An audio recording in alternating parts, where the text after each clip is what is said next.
Separação é um processo difícil para um casal, mesmo quando os dois concordam que esta é a melhor escolha. Mas e os filhos? Como e quando dar a notícia para eles? Quais as consequências que esta decisão pode provocar? Esse é o nosso assunto de hoje. Fique ligado, está no ar o Educação.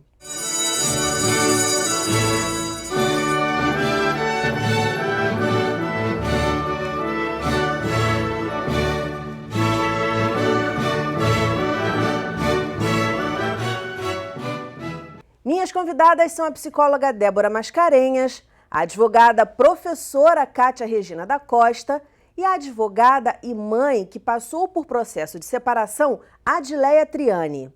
Muito bem-vindas ao programa. E a primeira pergunta é a seguinte: um processo de separação é difícil, mesmo para quem optou por isso, quem tomou a iniciativa.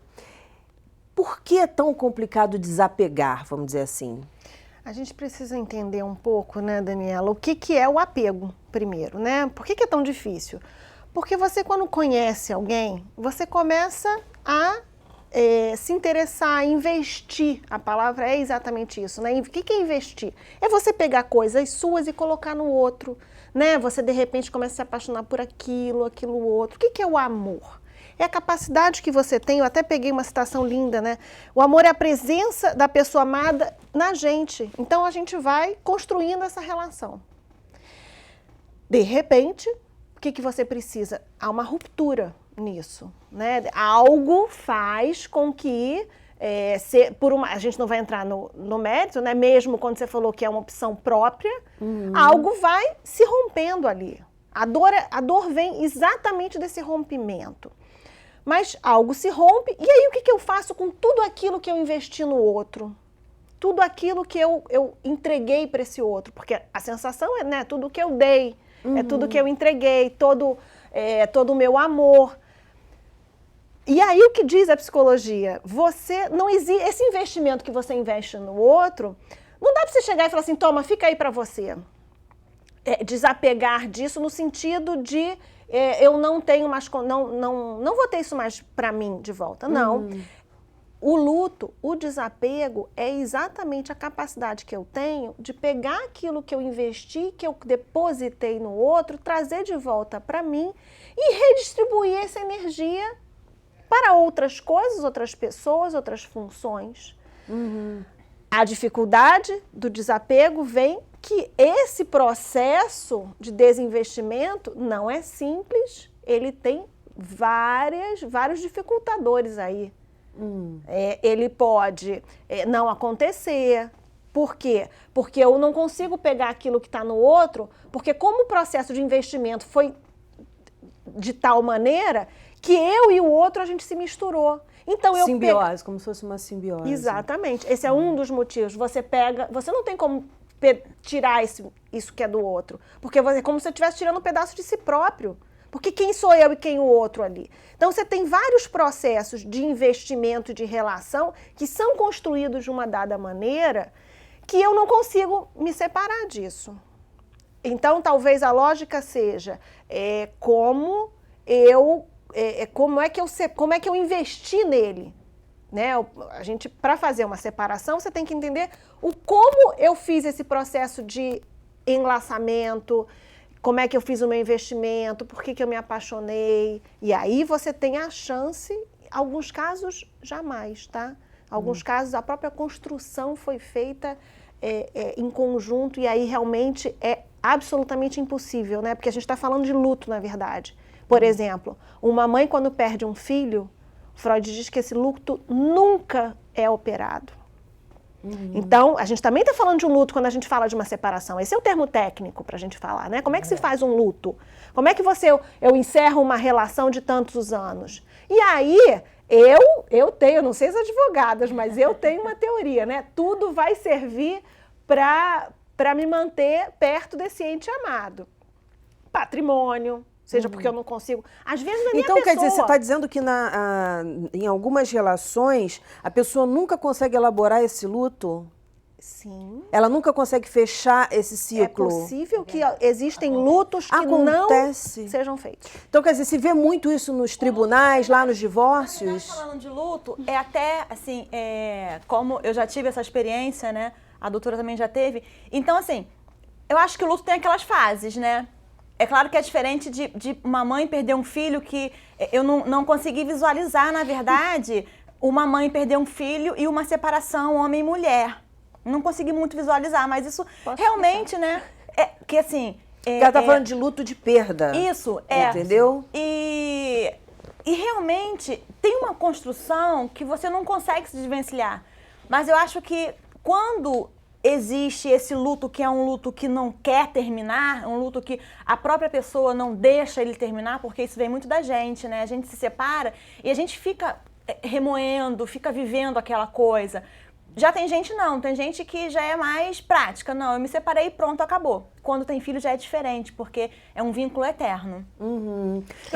Eu acho que essa questão do luto pode ser uma coisa também de orgulho ao contrário.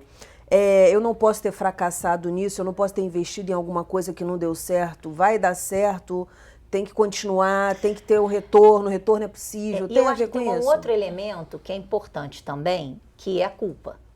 Né? Muitas vezes, a dificuldade em se dissolver está relacionada à culpa, porque às vezes aquele que quer se separar, né, se sente culpado porque essa separação, na verdade, foi uma consequência de ele ter começado a vivenciar uma outra relação afetiva. Né? Então, a culpa dificulta o fim daquele relacionamento. E falando em culpa, as crianças, os filhos, sentem muita culpa na hora de uma separação? As divórcio? crianças podem viver aquilo como uma culpa se eles, né, forem colocados no meio da história. Pais, né? Depende dos pais. Vocês acham, então, depende dos pais. Depende do casal que está se Se separando. o casal utilizar os filhos, né, como instrumento de guerra, eles vão acabar se sentindo culpados, sim. E, infelizmente, a gente vê que muitas vezes eles os filhos acabam sendo portadores de recados, porque a falta de diálogo é tanta, né, a impossibilidade de diálogo é tão forte entre aquele ex-casal, né, que os filhos acabam levando e trazendo recados e coisas sobre as quais, na verdade, eles não deviam estar nem tendo conhecimento, ou pelo menos não naquele momento, em função da idade. Muitas vezes é um filho que passa um recado da mãe para um pai a respeito de algo que o advogado falou. Isso eu já cansei de vivenciar. Daniela, a dor é tão grande que eu não consigo sequer encontrar com esse ente ou falar com ele. Às vezes. Né? Porque foi a pergunta que você fez, né? Por que esses pais não conseguem conversar minimamente, né? Hoje em dia tem tanto recurso, né? Manda mensagem. Sim, sim. Né? Essa dor da ruptura, qualquer coisa que mencione esse ente que eu não consigo me desapegar e que traz essa dor, é insuportável algumas vezes. E às vezes coisas que as pessoas se fazem também, porque existem relacionamentos que a pessoa leva até a última consequência, ou seja, vai arrastando. Sim. E aí vai acumulando vão acumulando agressões ou Mágoas, friezas, né? Aquela coisa da Guerra Fria, ou indiferenças. E essa mágoa disso tudo, que já não é mais amor, que já é um Bola de apego, sei lá, pela Necessidade. dor, pela... Necessidade, Mas a eu acho gente que necessidade mais de também a costume, necessidade de né? estar junto. Eu acho que tem pessoas que não conseguem viver sozinhas e não conseguem... Acho que eu tive uma cliente que ela tinha 63 anos de idade e estava se separando. Então, foram 42 anos de vida. É muita coisa, sabe? E aí a gente acaba servindo como psicólogo também. Você falou uma coisa muito interessante, eu nunca vou me esquecer. Eu também tive uma cliente, acho que devia ter uns 60 anos, isso já tem um bom tempo. E ela me disse um termo que eu nunca mais esqueci. Ela chegou, ela passou por uma situação bem complicada no momento da separação, que foi o que levou ela a tomar a decisão de não querer mais o casamento. Só que ela não sabia, na cabeça dela, ela já estava casada há tanto tempo, há uns 40 anos, que ela nem sabia se ela podia. Ela virou para mim e falou assim: doutora, eu posso me separar? Olha. Ela se sentia posse-propriedade. Aí um termo que é, nossa, o jurídico, eu falei, pode, porque ele não te usa-capil, né? Usa-capil é um instituto jurídico que você se torna proprietário pela posse, pelo tempo de posse daquilo. Então, eu falei, ele não te usa-capil. Eu falei pra ela, você pode se separar. E aquilo nunca mais saiu da minha cabeça. Eu achei aquilo tão forte, quer dizer, ela se sentia, né? Realmente, ela se sentia uma propriedade do marido, casada há 40 e tantos anos. Você fez uma pergunta aí que eu acho que é muito importante, que talvez renda aí uma boa discussão. Por que é que as pessoas mantêm essa relação tão difícil? Nem sempre as pessoas se apaixonam, ou esse processo de investimento não é sempre positivo. Né? Eu me apaixono por um traço, por um cheiro, por coisas assim que sabe Deus lá o que me faz me apaixonar pelo outro. E aí nem sempre essas coisas são vistas por mim enquanto julgadora, né, que eu não sou, mas enfim, enquanto julgadora do que é certo, do que é errado, do que é bom e do que é errado, né, senão não existia o sadomasoquista. Então, eu acho que por quê? Porque os processos de investimento e de relação humana, elas têm uma lógica que não é a lógica consciente, que não é a lógica que a gente acha, nossa, mas como que você está junto com essa pessoa, te bateu? Sim, sim. Porque eu acho que atravessa um emocional que nem sempre você tem acesso, né? Exato. Te bateu. O que isso significa? Que você pode ser invadida, que você pode ser abusada. E aí, de onde vem essa crença de que você é isso mesmo que você merece, nada melhor você vai conseguir? E aí, aí você vai investigando, né? E aí, quer dizer, atravessa o teu emocional, né? A questão do relacionamento. A história que eu construí na minha vida, né? Porque o aparelho psíquico nada é do que construções de histórias. Aliás, isso me lembrou uma situação que a Débora até talvez possa explicar isso ainda melhor, mas o que eu já vi acontecer de algumas clientes que chegaram até o meu escritório relatando uma enorme dificuldade de pedir a separação. Acabou que a decisão até foi delas, porque elas não... Mas elas tiveram muita dificuldade.